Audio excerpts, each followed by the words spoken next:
Hello everyone, in this video I'm going to show you how to turn on screen mirroring on iPhone. Actually, it's very easy and quick, but you need to watch this video until the end so you won't skip any important steps.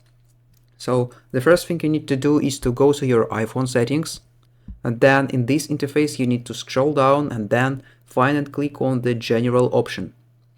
After that, in this list of options you need to click on the AirPlay and handoff. Then in this interface you need to click on the first one option, automatically AirPlay. And then if you choose never, you need to choose ask or automatic. So for example, I will choose ask.